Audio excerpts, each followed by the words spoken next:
Saudari-saudaraku terkasih dalam Tuhan Yesus Kristus, selamat pagi dan berkah dalam. Kita bertemu kembali dalam renungan harian kita, Senin 28 Agustus 2023. Hari ini gereja mengajak kita memperingati Santo Agustinus, uskup dan pujangga gereja. Ia lahir di Tascat, Tagaste, Afrika Utara, tanggal 13 November 354. Ia adalah anak dari Santa Monica yang amat beriman Kristiani, dan ayahnya seorang kafir patrisius, tuan tanah dan sesepuh kota.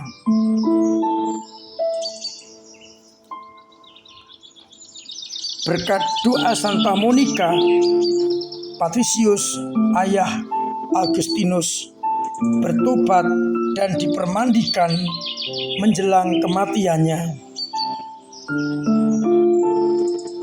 Hidup ayahnya yang kafir berpengaruh besar pada diri Agustinus. Maka meskipun ia dewasa, belum dipermandikan.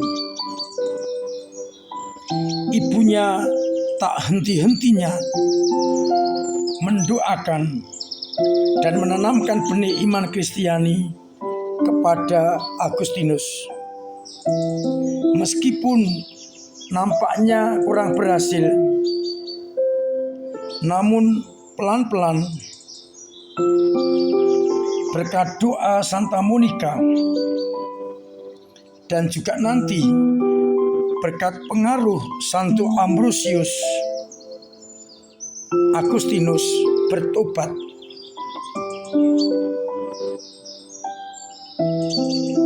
Ia akhirnya justru menggeluti ajaran Kristiani.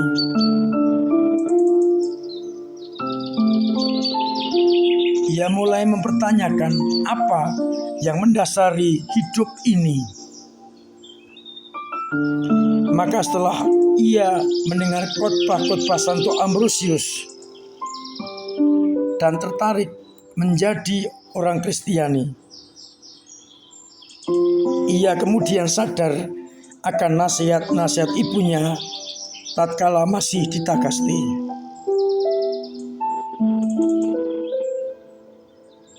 Ia didorong membaca kitab suci dan akhirnya meninggalkan sikap pesta pora kemabukan dan menjadi anak Tuhan. Dalam Confessiones, buku pengakuan, ia menuliskan riwayat pertobatannya, dan ia juga menyadari betapa ia terbelenggu oleh kejahatan dosa dan ajaran Manikaisme.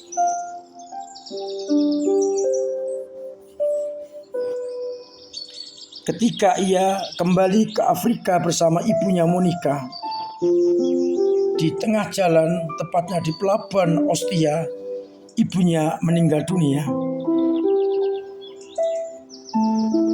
Ia berubah total, dan tahun 391 ia ditabiskan menjadi seorang imam dan bertugas di Hippo. Setelah uskup Hippo meninggal, ia dipilih menjadi uskup Hippo. Ia betul-betul berubah dari orang berdosa menjadi orang yang saleh, menjadi pembawa orang dekat dengan Tuhan sebagai uskup. Kita bersyukur dan mohon rahmat Tuhan agar semangat yang sama menjadi semangat kita dalam mengikuti Yesus Kristus. bacaan Ekaristi hari ini dari surat pertama Paulus kepada jemaat di Tesalonika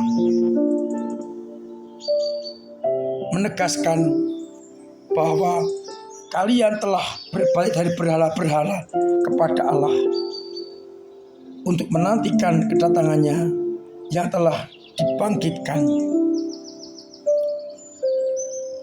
Paulus memuji dan mengajak orang Tesalonika agar benar-benar menantikan kedatangan Anak Allah setelah mereka meninggalkan berhala-berhala. Sedangkan pada bacaan Injil dari Injil Matius bab 23 ayat 13-22 berisi kutukan celaan Yesus kepada ahli Taurat dan orang-orang Farisi yang dikatakan sebagai orang-orang munafik. Mereka melakukan kewajiban agama hanya supaya dipuji orang. Mereka menghalang-halangi orang yang ingin masuk dalam kerajaan surga. Pendek kata, Yesus mencela perbuatan mereka yang tidak cocok dengan ajarannya. Saudari-saudariku terkasih dalam Kristus, poin pertama yang patut kita renungkan adalah Tuhan memilih siapapun juga, asalkan mau bertobat, meskipun orang yang awalnya jahat. Yang kedua menarik, Yesus mengkritik orang-orang Farisi dan ahli Taurat. Padahal orang Farisi adalah orang yang sungguh setia menjaga tradisi sehingga terpelihara dengan baik. Namun yang dikritik adalah praktek hidup keagamaan.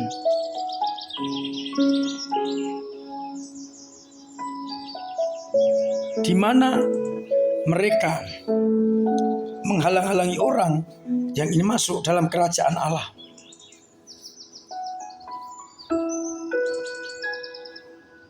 Mereka mengelabui janda-janda dengan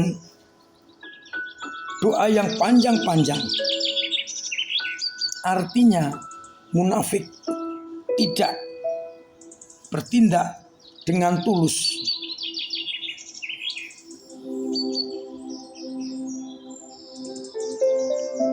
Maka kita boleh merenungkan selama ini tindakan kita, pujaan kita, apakah tulus ataukah seperti orang munafik hanya mencari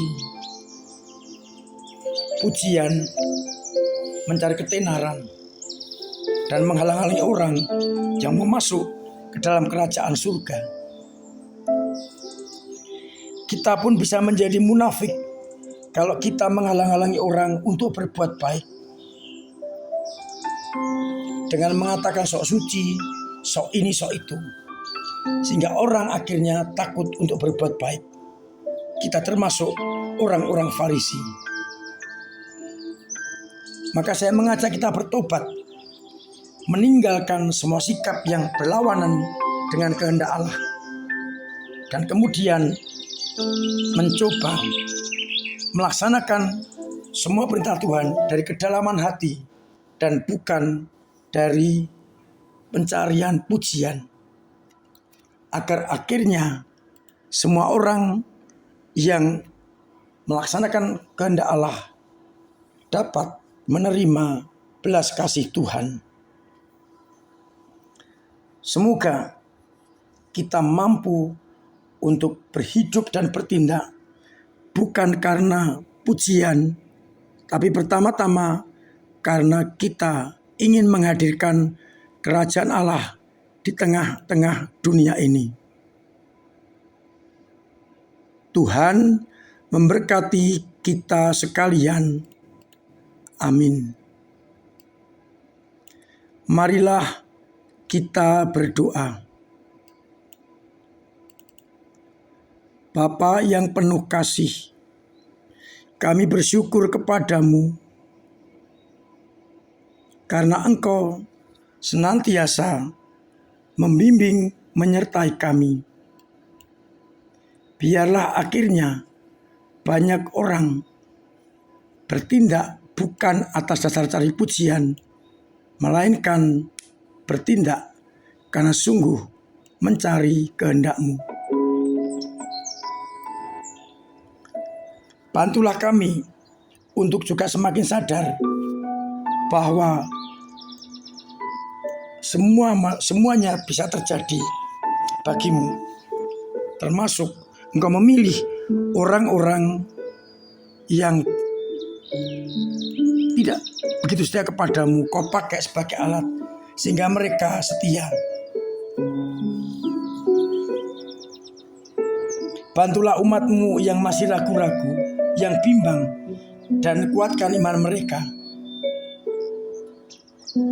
Semoga yang sakit Engkau sembuhkan, yang beban berat Engkau ringankan, yang punya persoalan Engkau bantu mengurainya. Untuk itu, sertai kami dengan berkat-Mu sendiri, Bapa dan Putra dan Roh Kudus.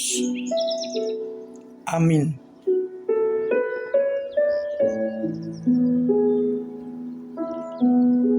Saudara-saudariku terkasih, saya tetap mengingatkan untuk mematuhi protokol kesehatan agar kita tetap terbebas dari bahaya virus corona.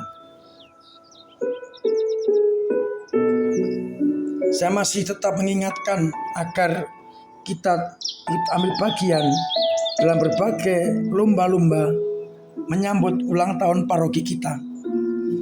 Minggu depan masih ada lomba-lomba atau pertandingan juga. Dan tanggal 8 puncaknya kita akan bersama-sama merayakan Ekaristi syukur atas ulang tahun paroki kita. Semoga kita semakin mampu berkontribusi untuk paroki ini. Terima kasih semua yang telah ambil bagian dalam karya-karya paroki, termasuk dalam pengisian gedung Majalah Salet dan gedung Bertie.